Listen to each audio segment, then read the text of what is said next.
Hello students, let's take 2 steps towards NARCET 2023. चलिए, कल हमने 2 क्वेश्चन सॉल्व करे थे, बाकी के अब हम और क्वेश्चन सॉल्व करेंगे आज.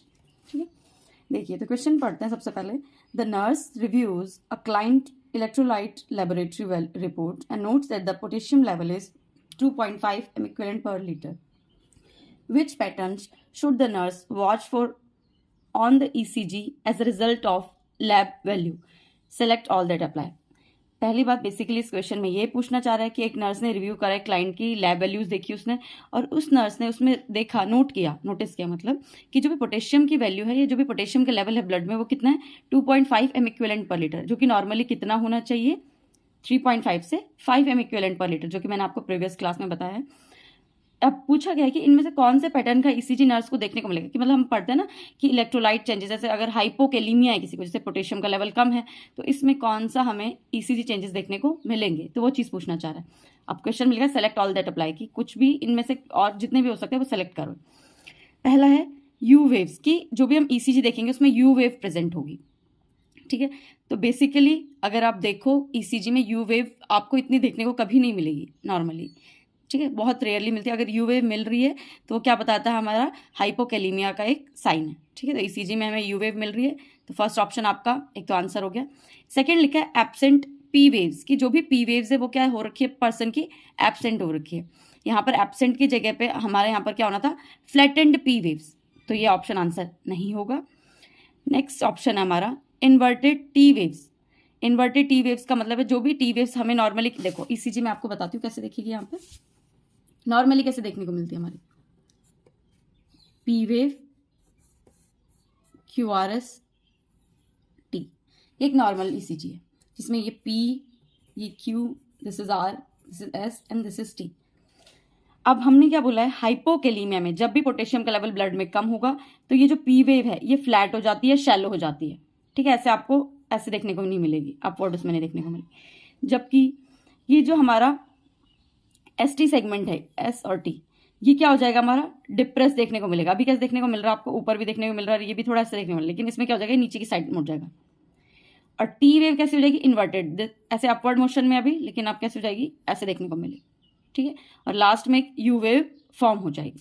तो देखिए पहला ऑप्शन हमारा आंसर हो जाएगा, यू वेव देखने को मिल रही है. एब्सेंट पी वेव आंसर इसलिए नहीं होगा क्योंकि इसमें जो पी वेव है वो फ्लैट हो जाती है, या फिर हम बोलेंगे शैलो हो जाती है, लेकिन एब्सेंट नहीं होती है. एब्सेंट किस केस में हो सकती है, जैसे कि एट्रियल फिब्रिलेशन वाले केस में पी वेव एब्सेंट देखने को मिल सकती है. ठीक है, नेक्स्ट है इन्वर्टेड टी वेव. जी हाँ, टी वेव हमारी इन्वर्ट देखने को मिलती है. थर्ड ऑप्शन भी आंसर होगा आपका. फोर्थ ऑप्शन है डिप्रेस्ड एसटी सेगमेंट. जो भी एसटी सेगमेंट है वो क्या हो जाएगा, डिप्रेस्ड हो जाएगा. तो एसटी सेगमेंट भी हमारा डिप्रेस देखने को मिलता है. तो फर्स्ट ऑप्शन आंसर हो गया, अभी थर्ड ऑप्शन आंसर हो गया, फोर्थ ऑप्शन भी आंसर हो गया. अब देखते हैं widened QRS complex. Widened QRS complex हमारा हाइपोकैलीमिया का साइन नहीं है, जबकि ये हाइपरकैलीमिया का साइन है. कि जब भी अगर किसी पेशेंट का अगर पोटेशियम लेवल ब्लड में इंक्रीज हो तो उस केस में वाइडेंड क्यूआरएस कॉम्प्लेक्स हमें देखने को मिलता है. ये चीज़ आप याद रख लीजिएगा. ठीक है, जो एमएससी वाले स्टूडेंट्स, जो भी एमएससी के लिए प्रिपेयर कर रहे हैं, एम्स एमएससी नर्सिंग के एंट्रेंस के लिए, वो भी ध्यान रखिएगा. और नॉर्सेट में भी ईसीजी चेंजेस रिलेटेड क्वेश्चन आता ही आता है एक. ठीक है, तो इसको अच्छे से पढ़ के जाना. मैंने वीडियो बना रखी है, डिस्क्रिप्शन में डाल रखा है लिंक. ठीक है, तो आप उसको देख लेना एक बार. तो ये तो हो गया हमारा एक क्वेश्चन सॉल्व, जिसमें हमने देखा ईसीजी में क्या चेंजेस है हाइपोकेली में. ठीक है, तो इसमें हमने साथ में ये भी देख लिया कि पी वेव्स कौन से केस में एब्सेंट हो सकती है हमारी.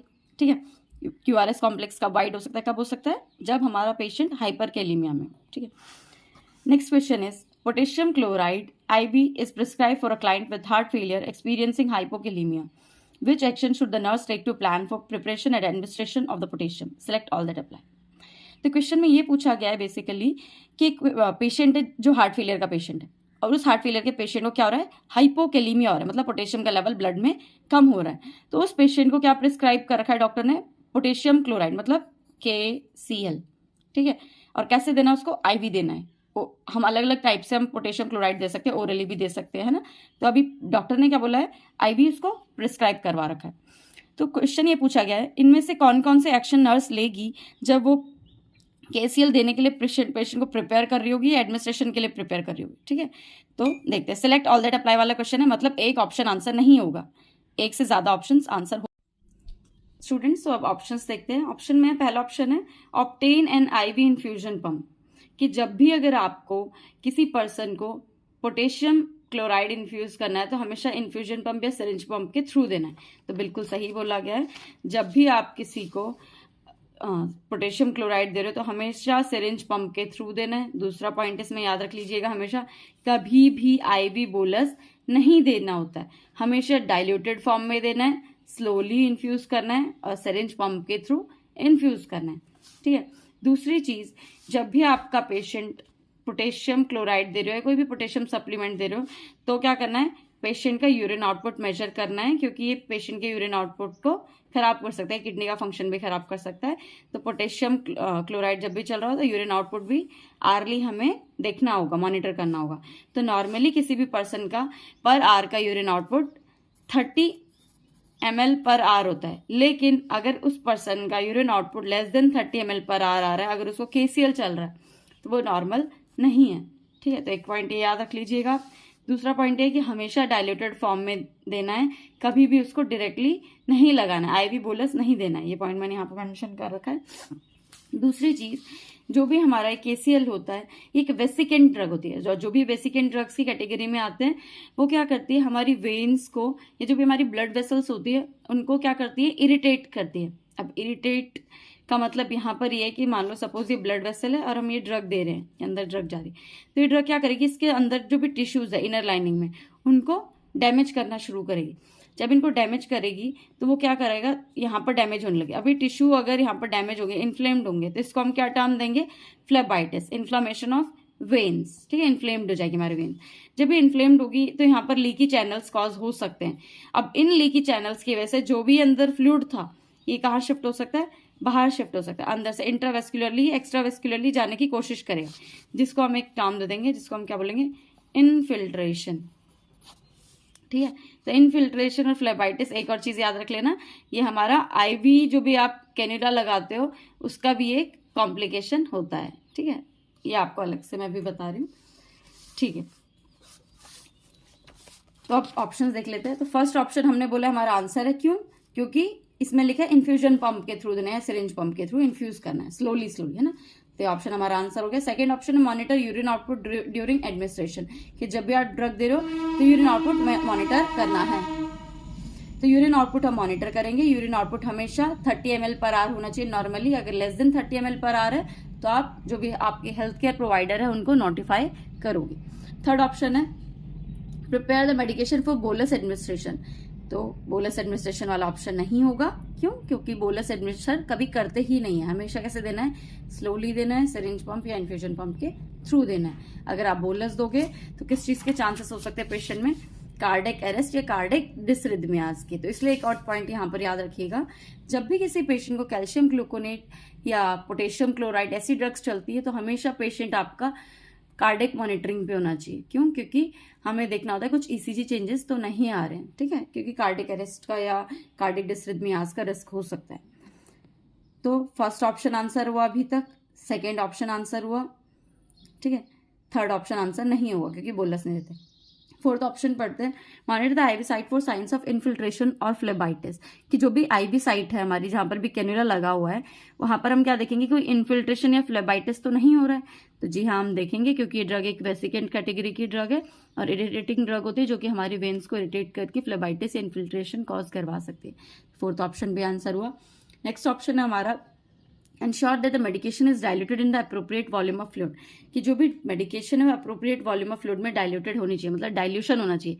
डायरेक्टली आप एडमिनिस्टर नहीं करोगे, पहले उसको डाइल्यूट करोगे तब उसको एडमिनिस्टर करोगे। तो जी हाँ, ये भी ऑप्शन हमारा आंसर है। तो अभी तक ऑप्शन कौन कौन से आंसर हुए, फर्स्ट ऑप्शन आंसर है, सेकेंड, फोर्थ, फिफ्थ। अब देखते हैं last option, ensure that the bag is labeled so that it reads the volume of potassium in the solution। अब ये लिखा गया है, जिस भी, जैसे मान लो ये सिरिंज पंप है, नहीं सॉरी सिरिंज है ये, हाँ 50 ml की सिरिंज है, इसमें हमने डाइल्यूट करके पोटेशियम और क्या मिक्स कर रखा है, सपोज नॉर्मल सलाइन सपोज। ठीक है, तो मुझे लिखना है कि कितना डाइल्यूशन है, कौन सी ड्रग डाइल्यूट कर रखी है, कब से ये इन्फ्यूजन मैंने स्टार्ट किया है, ठीक है, और कितने ml पर आर या जिसके अकॉर्डिंग में डॉक्टर ने आपको प्रिस्क्रिप्शन दे रखा है कि या ऑर्डर दे रखा है कि इतने ml पर आवर पे चला दो, तो ये सब चीज़ें उस सिरिंज पंप के ऊपर एक लेबल आपको मेंशन करना है, ठीक है। तो ये ऑप्शन पे आपका आंसर होगा कि ensure that the bag is labelled, कि बैग में लेबलिंग होनी चाहिए so that it reads the volume, मतलब इसमें पता चलता है कि कितना वॉल्यूम है पोटेशियम का सॉल्यूशन के अंदर, ठीक है। तो इस ऑप्शन के, इस क्वेश्चन के कौन कौन से आंसर है? फर्स्ट 1 2 4 5 6, ठीक है। तो हमने आज 2 क्वेश्चन सॉल्व करे। इन 2 क्वेश्चन सॉल्व करने के साथ साथ हमने बहुत सारी चीज़ें सीखी। तो आपको अगर समझ में आया होगा तो मेरी वीडियो को लाइक शेयर सब्सक्राइब कीजिएगा। Thank you so much.